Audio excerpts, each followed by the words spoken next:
മുഖ്യമന്ത്രിക്ക് പിന്നാലെ പ്രതിഷേധാർഹമായ പരാമർശവുമായി പി ചിത്തരഞ്ജനും നിയമസഭയിൽ ഭിന്നശേഷിക്കാരെ അപമാനിക്കുന്ന വളരെ നിലവാരം കുറഞ്ഞ പരാമർശമാണ് നടത്തിയതെന്നും സഭാരേഖകളിൽ നിന്ന് നീക്കം ചെയ്യണമെന്നും പ്രതിപക്ഷം ആവശ്യപ്പെട്ടു. മുഖ്യമന്ത്രിയുടെ ദേഹനിന്ദ പരാമർശത്തിനെതിരെ രൂക്ഷ വിമർശനവുമായി നിയമസഭയിൽ പ്രതിപക്ഷ നേതാവ് വി.ഡി. സതീശൻ ഇന്നും രംഗത്തെത്തി. വിഷയത്തിൽ മുഖ്യമന്ത്രിക്കെതിരെ മുസ്ലിം യൂത്ത് ലീഗ് പെരിന്തൽമണ്ണ പോലീസിൽ പരാതി നൽകി. ശബരിമലയിലെ സ്വർണ്ണപ്പാളി മോഷണവുമായി ബന്ധപ്പെട്ട ദേവസ്വം മന്ത്രിയുടെ രാജി ആവശ്യപ്പെട്ടുള്ള പ്രതിപക്ഷ പ്രതിഷേധത്തിനിടെയാണ് ഭിന്നശേഷി സമൂഹത്തെ അപമാനിക്കുന്ന പരാമർശം പി ചിത്തരഞ്ജൻ നടത്തിയത്. രണ്ട് കൈവില്ലാത്ത ഒരാള് ഒരു ഉറുമ്പ് കയറിയാൽ അനുഭവിക്കുന്ന ഒരു ഗതിയിലാണ് സാർ നമ്മുടെ പ്രതിപക്ഷം ഇപ്പൊ ഇവിടെ നിൽക്കുന്നത്. പരാമർശം പിൻവലിച്ച മാപ്പ് പറയണമെന്നും സഭാരേഖകളിൽ നിന്ന് നീക്കം ചെയ്യണമെന്നും പ്രതിപക്ഷം ആവശ്യപ്പെട്ടു.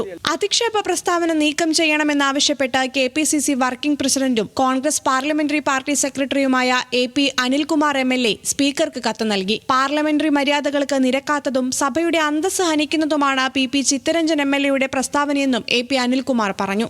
പ്രതിപക്ഷ MLA ഉയരക്കുറവിനെ നിയമസഭയിൽ പരിഹസിച്ച മുഖ്യമന്ത്രിക്കെതിരെ ഇന്നും നിയമസഭയിൽ പ്രതിഷേധമുയർന്നു. 8 അട്ടിവെച്ച പോലെ ഒരാൾ എന്നായിരുന്നു പ്രതിപക്ഷ അംഗത്തെക്കുറിച്ച് ഇന്നലെ മുഖ്യമന്ത്രി പറഞ്ഞത്. ഉയരം കുറഞ്ഞവരോട് പുച്ഛമാണോ എന്നും പരാമർശം പിൻവലിച്ച് മുഖ്യമന്ത്രി മാപ്പ് പറയണമെന്നും പ്രതിപക്ഷ നേതാവ് ആവശ്യപ്പെട്ടു.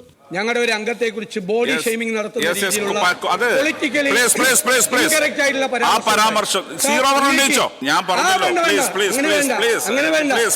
മുഖ്യമന്ത്രി ഉദ്ദേശിച്ചത് പ്രതിപക്ഷ അംഗങ്ങളെ അല്ലെന്നായിരുന്നു ഭരണപക്ഷത്തിന്റെ ന്യായീകരണം. ഒരു ആവേശത്തിൽ കിണറിലിറങ്ങിപ്പോയി സാർ, വേറൊരു ആവേശത്തിൽ കിണറിന് കയറാൻ പറ്റില്ല എന്നുള്ളത് പഠിച്ചില്ല. അതാണ് പറ്റിപ്പോയ ഏറ്റവും പ്രധാനപ്പെട്ട പ്രശ്നം. നിയമസഭയിൽ മുഖ്യമന്ത്രി പിണറായി വിജയൻ നജീബ് കാന്തപുരം MLA പരിഹസിക്കാൻ ദേഹനിന്ദ പരാമർശം നടത്തിയെന്ന് ആരോപിച്ചാണ് മുസ്ലിം യൂത്ത് ലീഗ് പെരിന്തൽമണ്ണ പോലീസിൽ പരാതി നൽകിയത്. മുഖ്യമന്ത്രിക്കെതിരെ കേസെടുത്ത് നടപടി സ്വീകരിക്കണമെന്നാവശ്യപ്പെട്ടാണ് പരാതി. ന്യൂസ് മലയാളം, തിരുവനന്തപുരം.